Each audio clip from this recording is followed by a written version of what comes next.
People Rule Matters with Diana Tolchinsky. My first guest is Barbara Shapiro. Barbara, please tell me how you got into physical fitness. I've always enjoyed physical fitness, and I used to work out at gyms, and I decided that it would be something that I would be good at since I have the interest, and also I felt that I could add to what I saw the trainers doing there with their clients. How did you change careers from a medical photographer to an exercise specialist? I was doing medical photography at Rush University for about 8 years. And I decided that I was tired of doing that and needed to do something else. And because I was physically active, I thought I wanted to do something that would be more fun, to not make a job a job. And so by going into personal training, it was just something that I loved to do. And I felt that I had the experience. I went and got my certification. And so I've been doing that since 2008. What type of certification do you have? I have my personal training certification. I have an cancer exercise specialist, functional fitness. I have a nutrition certification, and a few certifications on specific pieces of equipment, like the suspension training TRX. How important is nutrition for people who have cancer? Do you ever help them out or go shopping with them? I don't. That is not my expertise, but I do work with the Cancer Wellness Center in Northbrook, and they have dietitians that really take care of that aspect. And my work there is more on the physical fitness, getting people back into shape after their cancer diagnosis. What is muscle activation? Muscle activation is turning on your muscles instead of just standing there and being. Muscle activation is very important. It keeps us balanced. It helps us move. By activating specific muscles, you're able to lift differently and move throughout space properly without hurting yourself. And tell me one of your success stories. How did you get someone motivated and help them out of bed if they were housebound, or how did you motivate them? Well, I can think of a specific example. I have a woman who was morbidly obese and walked with a cane. And she would visit her sister who lived in an apartment building. She told me, on a very long hallway.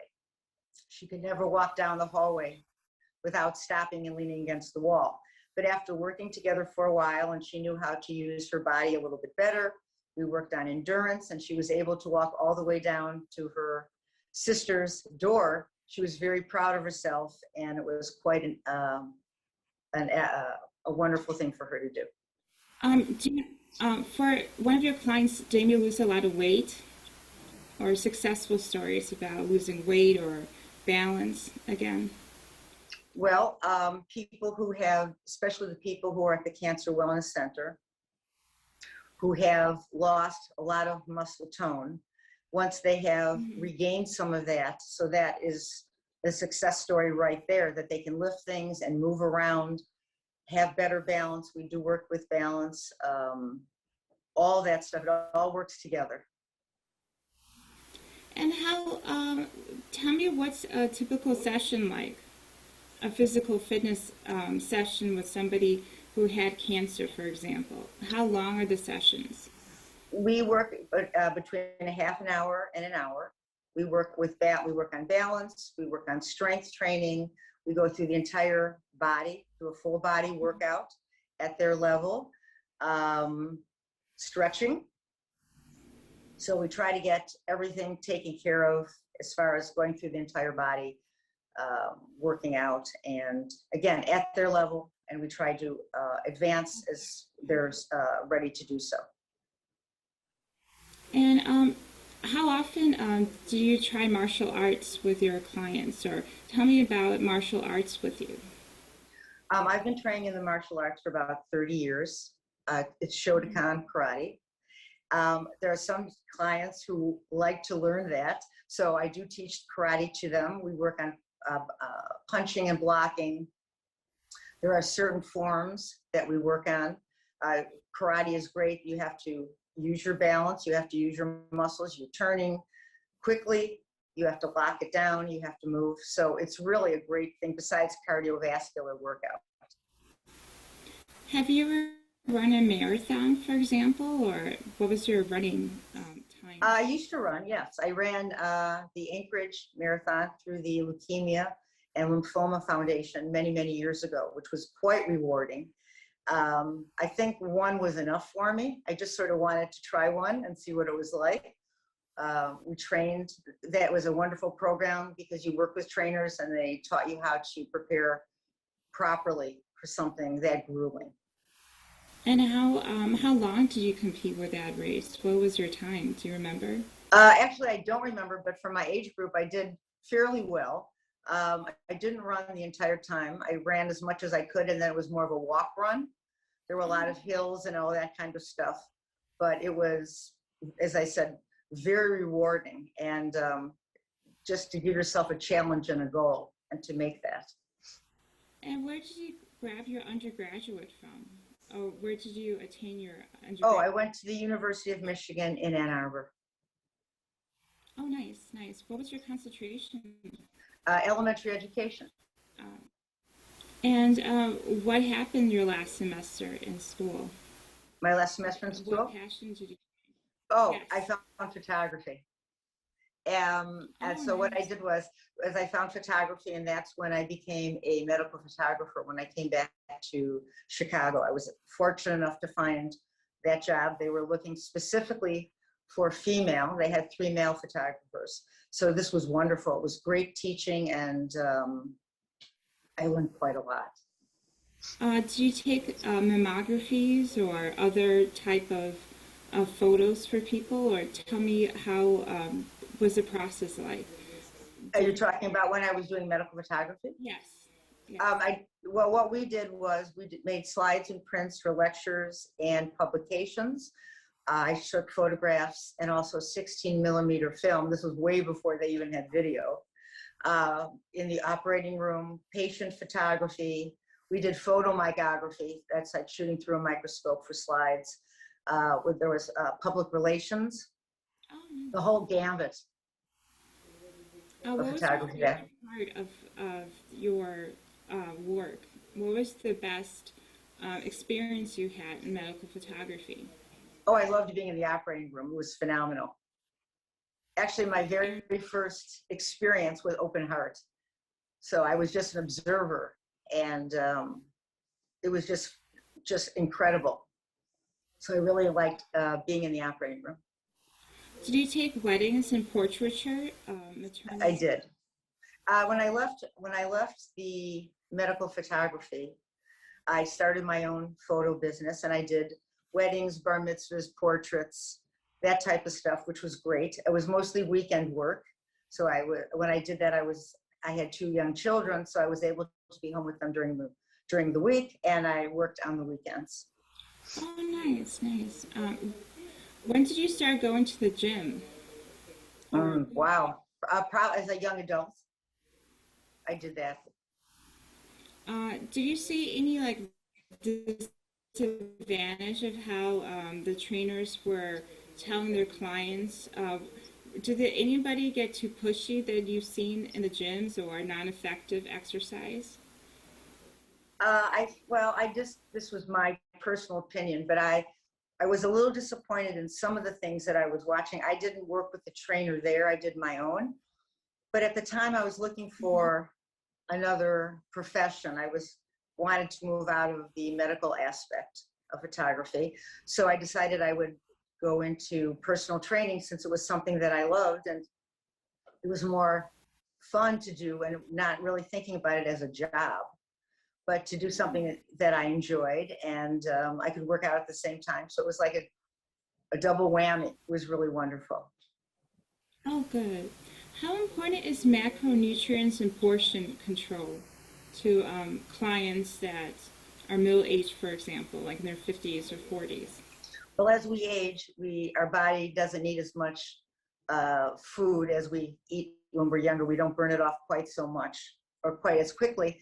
So I think it's important, your quantities that you eat and the type of food that you eat. You want to make sure that you have protein, carbohydrates, and fats at each meal so that it fills you up, gives you energy, and again, portion control is important if you're trying to lose weight.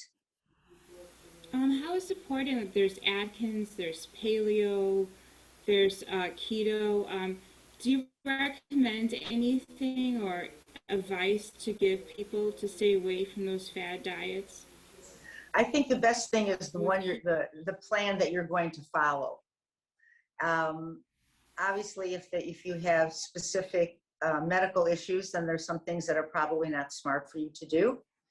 But I think as long as you eat whole foods and you keep moving your body, that you will stay at your weight, be able to lose some weight.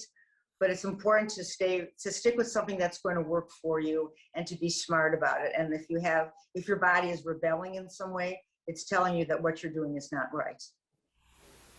And for the TRX, like I know it's a lot of gyms are opening up for suspension training.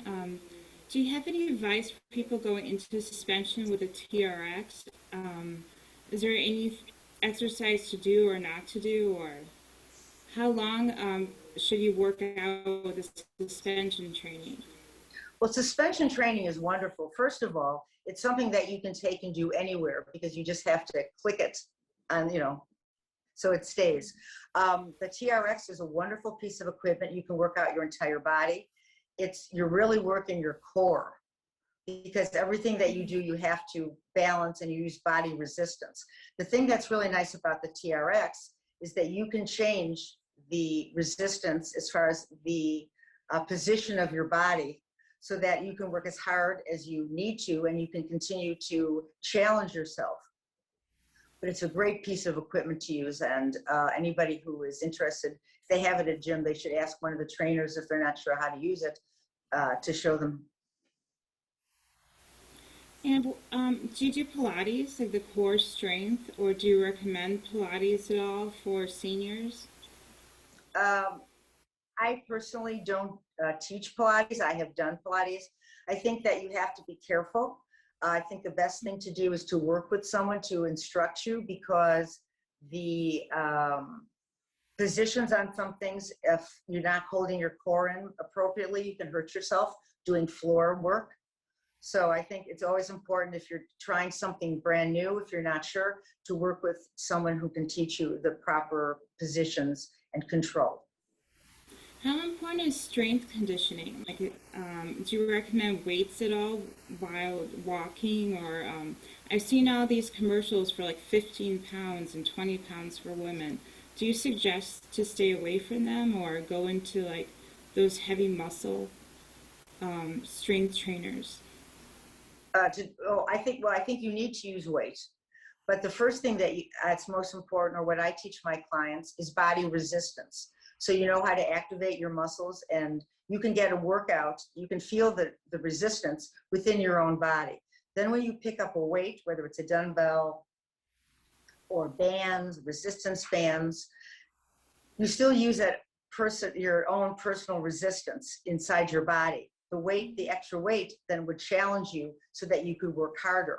As far as lifting heavy weights, there's nothing wrong with lifting heavy weights as long as you lift it properly so that you don't injure yourself. And it also depends on your goal, what it is that you're trying to achieve. I mean, if you don't want to build up muscle, but you want to keep muscle and tone it, you may not need to use such heavier weights. But you always use your own body resistance, even with the weights. What about core strength? A lot of people say that it's all in the stomach and back. Is that true? Well, your core, your abdominal muscles, yes, people think of the core, but I like to think of your core as your torso. It's your back, it's your abdominals, it's your glutes, it's the size of your body. That's what's keeping you stable and helps you when moving, standing, sitting, turning. Your appendages, your arms and your legs would be looser. Okay, so when you're using your core, it's your entire torso that you're maintaining tension with. How did you enter cancer wellness? does somebody recommend you to work with cancer survivors, or how did you get into that?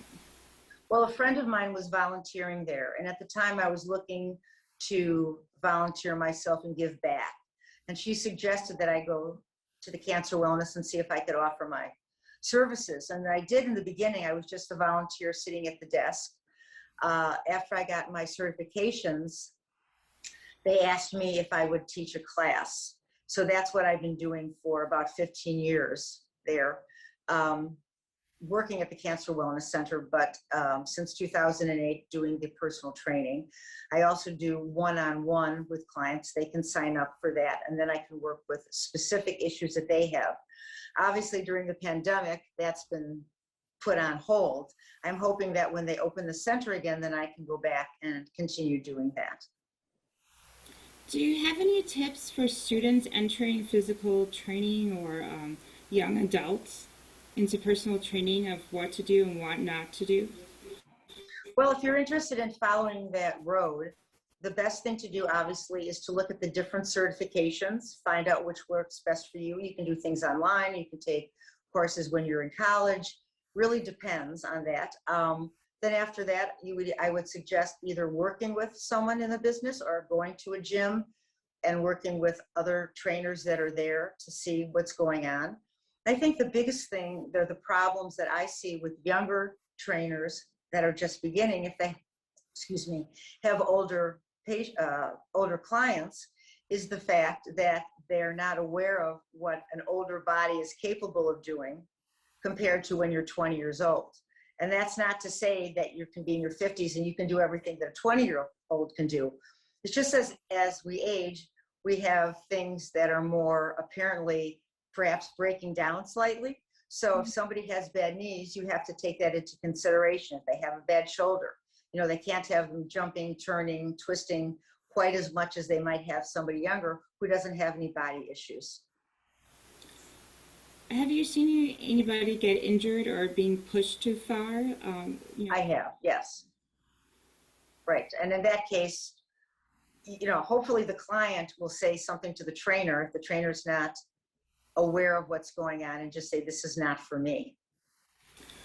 How do you like the Glenview area? Oh, very much. I've lived here my whole life. I raised my children here. It's a wonderful community. There's so much offered as far as through the Park District, and it's just wonderful. People are very, very friendly. And how do you feel about surgeries for weight loss? Do you recommend that at all, or have you seen anybody that's not really for me to say. I think you'd really have to speak to your physician about that. I think the first thing that I would always say is work on your movement and your nutrition. Sleep is very important.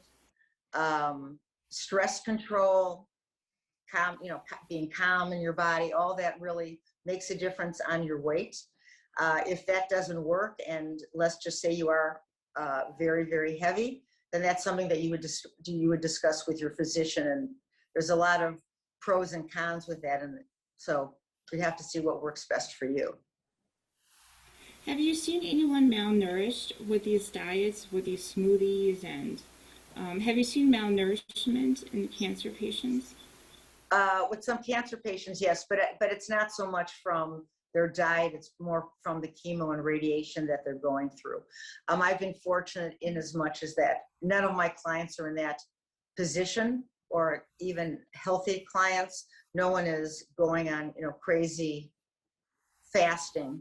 I'm not speaking about intermittent fasting. That's different. But I mean, people who just give up eating and may have disorders because of that. Yes. What about Tai Chi? Have you ever practiced Tai Chi and Qigong with your patients? I haven't done it with them. I have done some Qigong and some Tai Chi on my own, which are great. But I'm not teaching that to anybody. And how important is to build self-confidence, especially in young girls? Oh, extremely important. I think physical fitness makes a huge difference. It has a difference in your posture, how you carry yourself. It just makes you feel good about yourself. That's something else going back to the cancer individuals too, after you've gone through that, especially if you've lost your hair, you've lost a lot of weight, your confidence can be shattered. So by working with a nutritionist, so you eat properly, by doing some exercise, learning how to use your body, standing up, showing, the way that you present yourself, and mentally, it makes you feel so much better. It's just wonderful. Everything works together. It's nothing is done in isolation. Nice. What type of cancers have you seen in your private clients?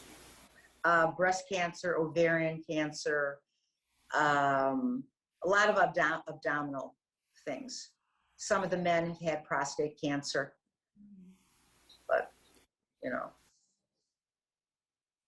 Do you have any plans to travel Well, hopefully, or go around promoting? yeah. Well, hopefully Yes. now that Do you that have, they've lifted the restrictions, maybe coming up in the fall or the beginning of next year, I'd like to maybe take some trips. I'm fortunate that my family lives here, so I don't have to go somewhere else to see them. But otherwise, yes, I'd like to get back to traveling and see the world. would you like to go to Eastern China or Eastern Asia? I would. Since I've been training in the martial arts, it's something that's been on my bucket list. I'd love to go to Japan. Oh, Um, yeah, if I would go that far, I'd probably want to go to Australia, New Zealand. If you're that far on the other side of the world, to see a lot. what type of awards have you won through martial arts? Awards? Well, I've done. Awards or contests have you won? I have competed in both state, regional, and national tournaments.